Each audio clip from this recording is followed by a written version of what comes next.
Hello everyone, I'm your hostess with the mostest 8-second gaming, and in today's video we are going to be breaking down the mid-season legend tier list. Some legends have been changed, the meta's been shifting a little bit, and they're really starting to fall into their place, so let's break it down. But just quickly, if this video is inspiring you to learn a new legend, then you need to check out the GameLeap website right now. Over there we have top level coaches creating the best, most highly informative guides to make you the best player you could possibly be. We have legend guides, gun guides, VOD reviews, and much more. No matter what you struggle with as a player, we have solutions for you. So click the link in the description, pick yourself up a membership, and start to improve today. But okay, with that out of the way, let's hop into things and start things off with the D tier, and there are two legends finding themselves here. We've got Lifeline and Mirage. Now both these legends do struggle from the same thing, they just don't really have a place on a team comp. Lifeline doesn't really have any standout abilities to make her a better option than any of the other supports. Yes, her battle res can be nice, but with the way the fights are right now, they're super deathballing. When your teammate's getting res, it's more than likely that they're either gonna get thirsted or just be caught in the middle of a team as soon as they get up. Can it be nice? Yes, in some situations it can be, but it's not a really good thing right now. And Mirage's abilities just don't really land him into a role. He's not really an entry fragger, he's not really a secondary fragger, and he's not really a support character either. All of his abilities kind of catch him into this weird limbo where he's not really anything, and that's not a good pick on a team. You want a legend with abilities that fit a specific role, so these two legends are D tier. Up next we got the C tier, and there are 5 legends coming in here. We got Crypto, Fuse, Octane, Rampart, and Seer. Now starting off with Crypto, Crypto is a very strong legend. I don't want to get this point mixed up. Crypto is a good legend, but he does require so many things to actually get him to the point where he can be super strong. He needs a full team built around his playstyle and doing everything that he wants to do. If you don't play him to a T like that, he does fall off hard. His EMP can be useful in some situations, but if you're not getting the maximum usefulness out of his drone, then he really does just fall off. So he does go into the C tier for this list, but just know he can go a little bit higher in some situations. Next up though, we have Fuse, and Fuse wants to create chaos. He wants to make people move, not be able to play positions, but right now in the meta, it doesn't really favor that because people aren't trying to play positions anyway. People are trying to deathball you. They want to continuously move. And Fuse just doesn't do well if people are constantly moving. And now some people might be saying, well, what about his mother load? It sticks them inside a little circle and they can't move.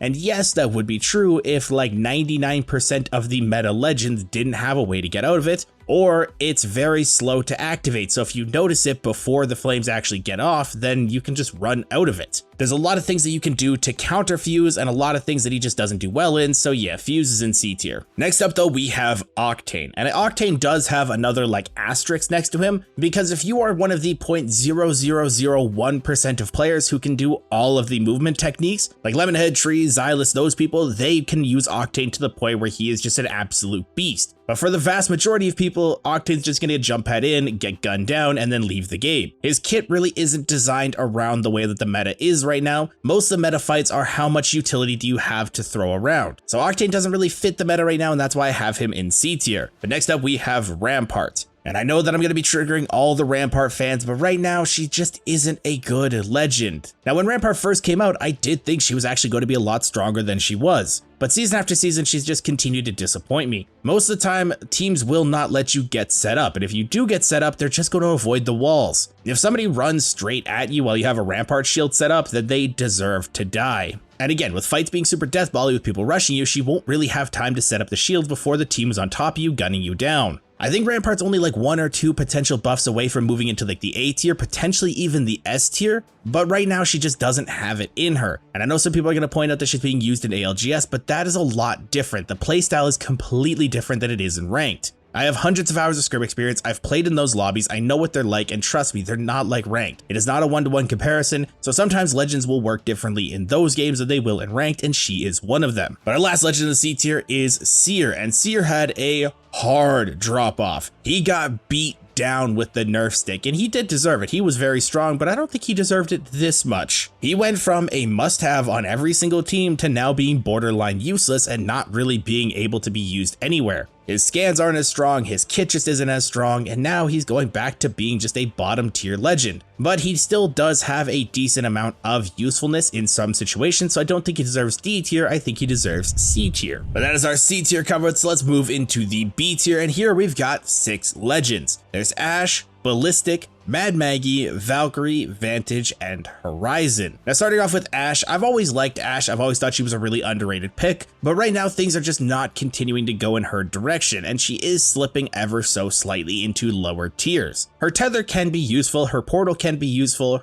her passive I think is just amazing, but right now she doesn't have any standout abilities. Nothing that she has in her kit is really above anything else. Like I said, they can be useful, but they're not amazing. So I think right now she's just a middle of the pack legend. I think she's super straightforward and she just deserves B tier. Next up though, we got Ballistic, and this is another legend that really let me down. When he first got announced, I thought he was going to be the next meta defining character. I was like, oh my god, this is it. He's gonna come in, he's gonna change the game, it's gonna be great. And he came in and he was cool, but it wasn't really anything spectacular. His ult can be cool in endgame situations. When you're low on ammo, it can give you unlimited ammo and be really good in that situation. You can hold 3 guns and get an instant gold kitted gun, but that's really the only good thing about his kit. His tactical is very underpowered, it does not do a whole lot. And the passive, while being a little bit more useful because you can actually hold 3 guns, it's not anything overpowered, and sometimes it can be actually a little bit confusing to have the 3 different weapons and switch between the ones, and it's weird. I don't like it. But he also isn't anything super meta defining. He doesn't really stand out in a lot of different situations. So that is why I'm putting him in the B tier as well. Next up though, we have Mad Maggie, and she has been kind of dipping all over the place, but I think she's found a good home in the B tier. Mad Maggie does what Fuse wants to do, just a little bit better. She also wants to make it very tough for people to play specific spots, but she also is aggressive on top of that. Fuse with the knuckle clusters and the grenades isn't as aggressive. Mad Maggie, as soon as she makes it so you have to move, she's in your face and fighting you while you're uncomfortable. And I'm gonna say it a lot, guys, so get used to hearing it. Fights are death bally, and she works extremely well in that. If you want to be aggressive, throw the wrecking ball, run behind it, stun the enemies. While they're stunned, you run in, clean them up. It's everything that you want in an aggressive legend. But right now, her wrecking ball is a little glitchy, and I don't think her riot drill is as strong as it could be potentially.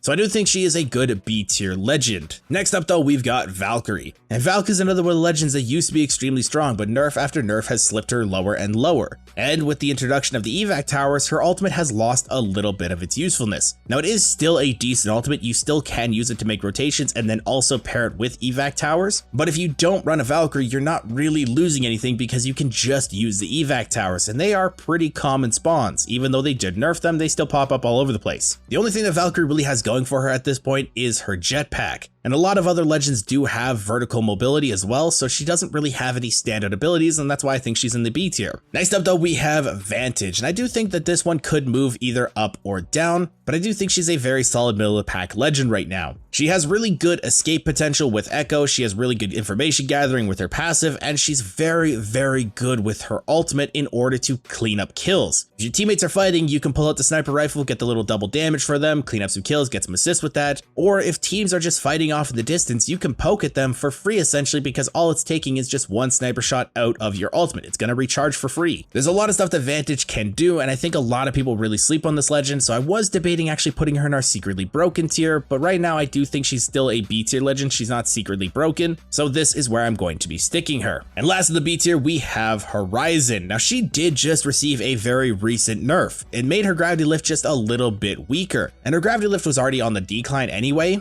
The only really strong part of Horizon's kit now is her ultimate. And even that's been losing a little bit of its usefulness because a lot of people are realizing if you shoot it, it doesn't do a whole lot. Horizon used to be just a panic pick for anybody because if you get into a situation you don't know what to do, you just grab your lift, throw your ultimate, and you're out of that situation. But now with her receiving these nerfs and people understanding how to play around her and against her, I do think she's more of a B tier legend. But that is our B tier done, so let's move into our A tier, and there are also 6 legends in here. Finding themselves in the A tier is Catalyst, Gibraltar, Caustic, Watson, Loba, and Pathfinder. Now, if you were paying attention, you probably caught on that 4 of these are support characters because right now support is a pretty balanced role. Catalyst, Caustic, Watson all fit in here because they do the same job essentially just in different ways. They lock down positions for you and your team to play, they do it effectively, they just do it in their own style. And right now, I don't think any of these guys are above the other one. Depending on your playstyle, you will have to switch them in and out, but for the most part, they're on even playing field. If you want to be a little bit more aggressive, then Catalyst is going to be your option because she can use her stuff on the fly, send it out, put the wall down to block line of sight for third parties, block line of sight for the team that you're attacking.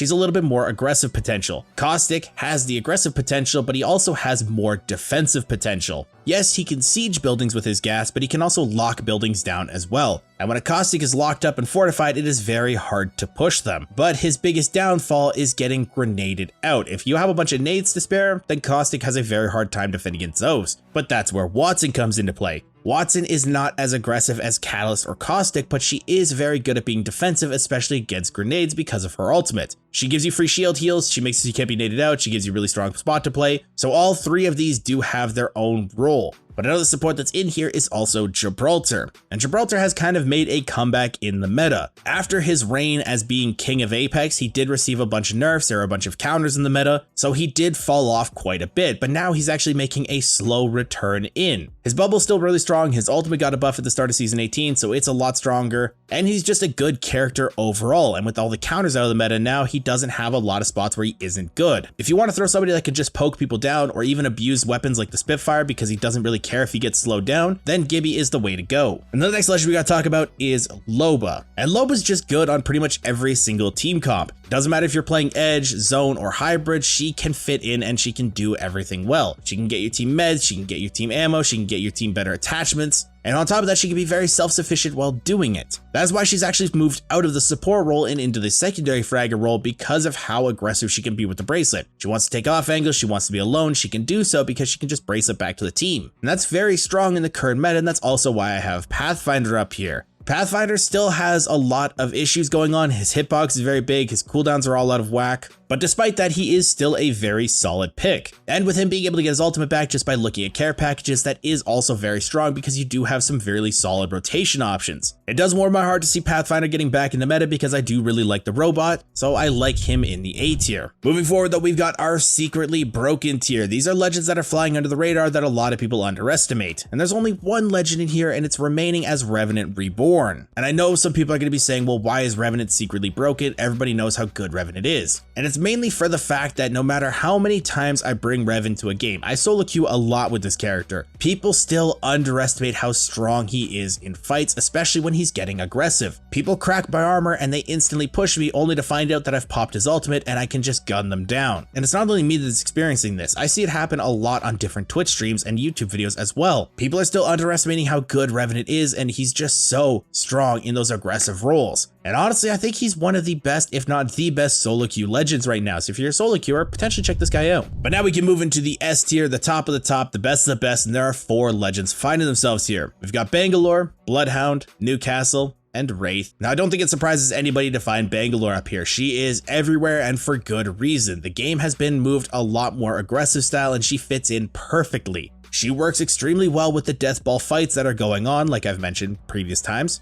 And when you actually get a proper mastery of how the game works and line of sight and stuff like that, her smokes can be extremely deadly. Now, yes, she is a double-edged sword because if you don't know how to smoke properly, you can screw your team over, but it doesn't matter because she just does everything herself anyway. If she has a digi threat too, it is game over because she can just play in the smoke and have a great time while doing so. The only downsides that she really has are playing against another team that has digi threats or bloodhounds. And that's why I'm going to talk about Bloodhound next, because they are so strong in the meta right now as well. They're really the only viable scan legend anymore, and they are very good into Bangalores. And there are a ton of Bangalores right now. So if you're Bangalore smoking or the enemy team's Bangalore smoking, you are in paradise because you can just pop your ultimate, run around, have a great time, see everybody, shoot them all down. And even though Bloodhound did get the rework a little while ago, I still think that they are in a very strong spot with their kit. The scans aren't nearly as strong, but the White Ravens getting their ultimate back constantly, and the scans still being pretty decent, make this character so good. If you've been debating switching back to Bloodhound or trying Bloodhound, trust me, do it and you'll love it. But the next legend we gotta talk about is Newcastle, and people that have watched this channel for a while or have watched the tier list will know that I love Newcastle, and he's not going anywhere anytime soon, it looks like. Newcastle is one of the ones that flies under the radar. Not a lot of people understand how strong he is, but he is a beast. One of the main things that holds support backs is the fact that they can get easily singled out, but not Newcastle. So as a Newcastle player, you can be aggressive, you can take off angles, you can look for solo angles, and if anything goes wrong, you can just jump back to your team, create some cover, heal up, and you're perfectly fine. He also has one of the best revives in the game, and he can also use a shield to push a building. If a team is just trying to spray at you, throw the shield in front of you, run with it, and there you're up and pushed against them without taking any damage. I cannot stress how strong this guy is. Please give him a try if you are a support player. You will not look back. And lastly, we have Wraith. Wraith has always been a staple legend in Apex, and it's going to probably continue for the rest of the game. Her kit is just designed to be a strong kit. The phase is a get out of jail free card. The portal, again, a get out of jail free card to move your team anywhere that you need to move them. And her passive, while being a little underpowered,